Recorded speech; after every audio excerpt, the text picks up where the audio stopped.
Hello everyone, this is Mrs. J. I'm doing a read aloud of Bud Not Buddy by Christopher Paul Curtis.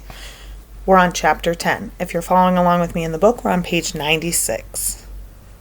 Flint ended, and all of a sudden I was in the country.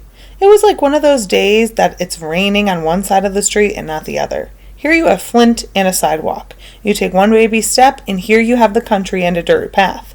On the sidewalk side, a sign said, "You are now leaving Flint. Hurry back." And on the dirt path side, "You are now entering Flint. Enjoy your stay." I jumped in and out of Flint around 7 times before that got boring, and I decided I'd better head for Grand Rapids. It was already very, very dark, and unless things were different in the country, it wasn't going to be getting light anytime soon. 120 miles. It didn't take too much time before I figured out that 24 hours worth of walking was a lot longer than I thought it would be. I must have only been walking a couple minutes when everything changed. First off, there were the sounds. Flint could be pretty noisy, what with the cars honking their horns and trucks with no mufflers on them shifting gears and people yelling out at each other so you couldn't tell if they were happy or about to bust out fighting. Out here in the country, the sounds were loud too, but what I was hearing was the sounds of bugs and toady frogs and mice and rats playing a dangerous, scary kind of hide-and-go-seek, where they wrestle around and try to keep away from each other, or try to find each other. Instead of being tagged and called it, like the human beings play the game, out here, the ones that got ate up. Every step I took toward Grand Rapids, I could hear the sounds of mouse bones and bug skeletons being busted up by the teeth of bigger things. Every once in a while, a couple of cats would give out the kind of howls and yowls that would make the hair on the back of your neck jump up if you were a human being, and your heart turn into a little cup of shaky yellow custard if you were a mouse. I walked and I walked and I walked. Some of the time a car would come by and I'd have to duck into the bushes and wait until it had passed, so I don't think I was doing any 5 miles an hour. It felt like I'd been walking all night, but I'd only gone through 3 little towns. I was getting so tired that I started to forget to duck into the bushes when a car would roar by. Sometimes they'd see me and step on their brakes for a second and then speed off. Most of the time, they never noticed me. Another car bounced over on top of the hill. The lights blinded me for a second, and then I ducked into the bushes again. The guy in the car stepped onto the brakes to slow down. I could see him twist his neck around. He stuck the car in reverse and pulled to a stop about 30 giant steps away from where I was hiding. His door opened and he stepped out and started walking toward my bushes. He brushed his hand over his head and put on a black hat, the kind that police or some army men wear, but all the cops I'd ever seen wore white, so I knew this guy must be a soldier. He stopped and put his fingers to his lips and whistled. The whistle was so loud it made me duck down and put my hands over my ears. It felt like he'd blown it right inside my head. All the bugs and the toady frogs shut up. They quit chasing and biting each other, 'cause this had to be the loudest whistle they had ever heard too.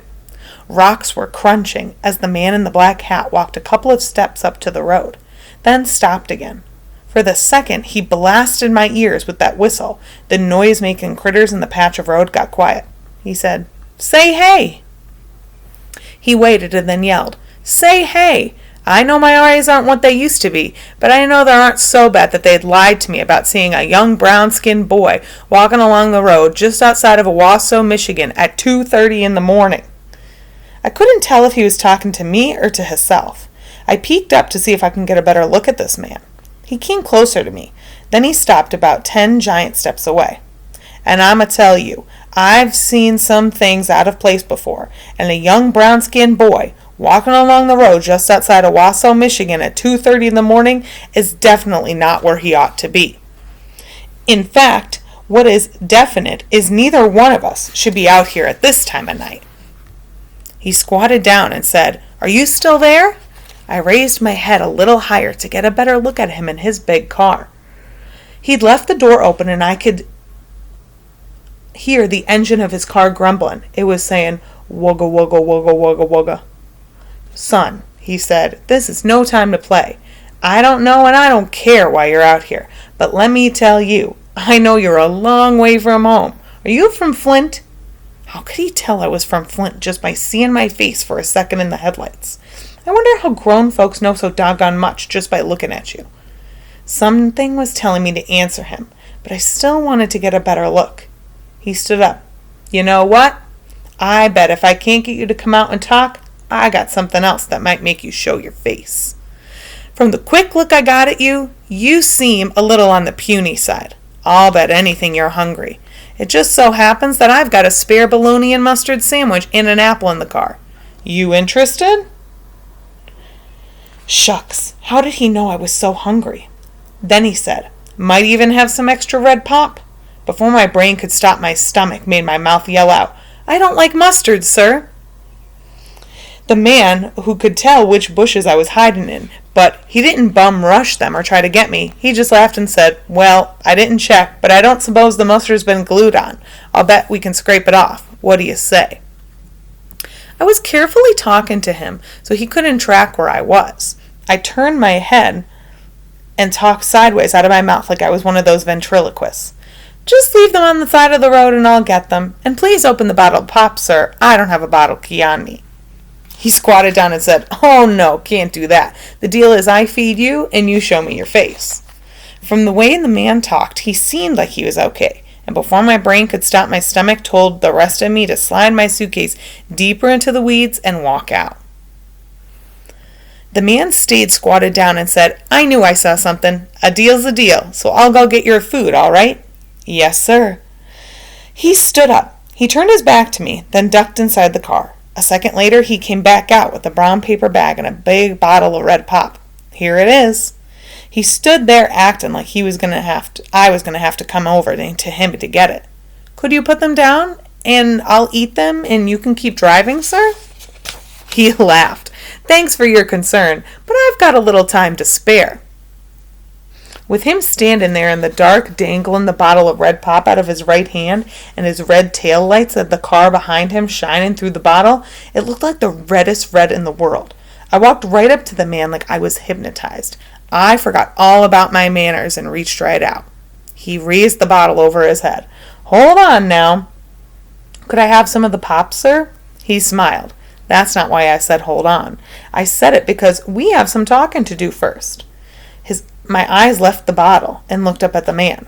His hat wasn't a cop hat or a soldier hat. It was the kind of cap men wore who drive fancy cars for rich folks. And it wasn't black, it was red. He said, "I've got a problem, and I need you to help me figure it out." Uh-oh. What he said was just another one of Bud Caldwell's rules and things for having a funner life and making a better liar of yourself. And this was number 87. Rules and things number 87.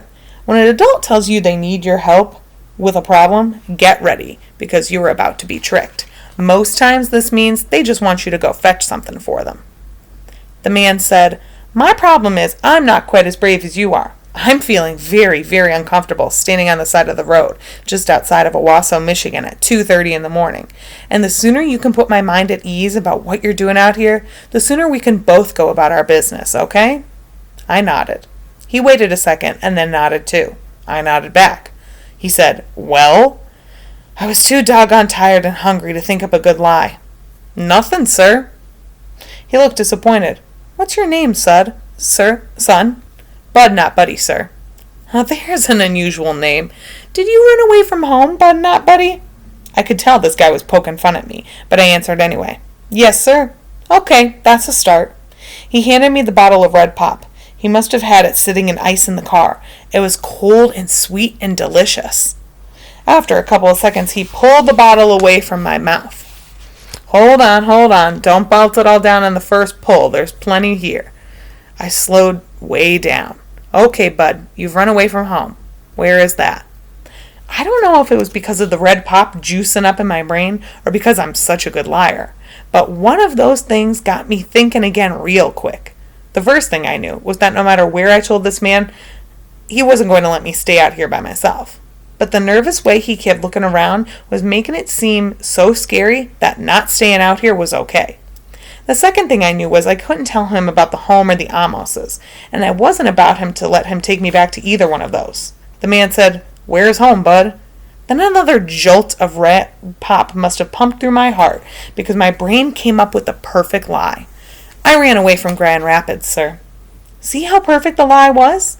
Maybe this guy would feel sorry for me and put me on a bus to Grand Rapids, and I wouldn't have to do no more doggone walking. He must have some money. Anyone driving a car like that would have to be rich, or at least know somebody who is rich.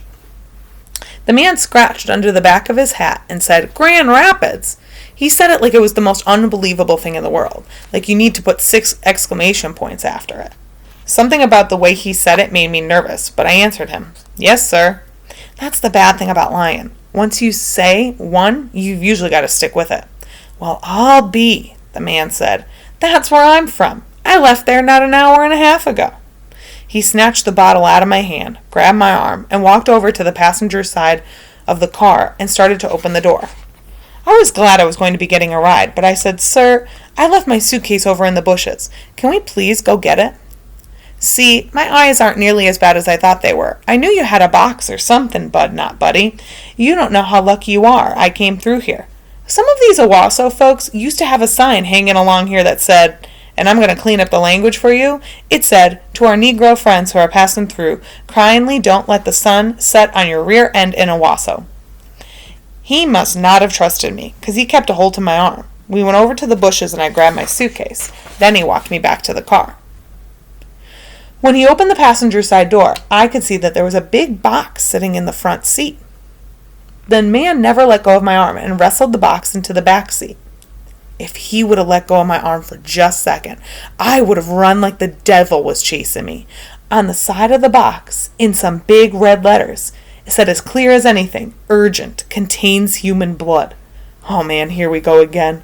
My heart started jumping around in my stomach. The only kind of people who would carry human blood around in the car were vampires. They must drink it if they were taking a long trip and they couldn't find any people to get blood from. This guy figured he'd rather have my fresh blood than the blood out of the bottle. I barely heard him say, "Get in. I'm going back to Grand Rapids tomorrow. I'll send a telegram to your folks and then take you back." Then he made his first mistake. He let go of my arm, and I slid into the car, and he closed the door behind me. As quick as anything, I locked the door and crawled over to the driver's side of the car and pulled that door closed and locked it, just as the vampire had reached for the handle to get in. I dug around in my pocket and pulled my knife out and put it under my leg. I put my hands on the steering wheel and looked at the gear shift to try to figure out which way was go.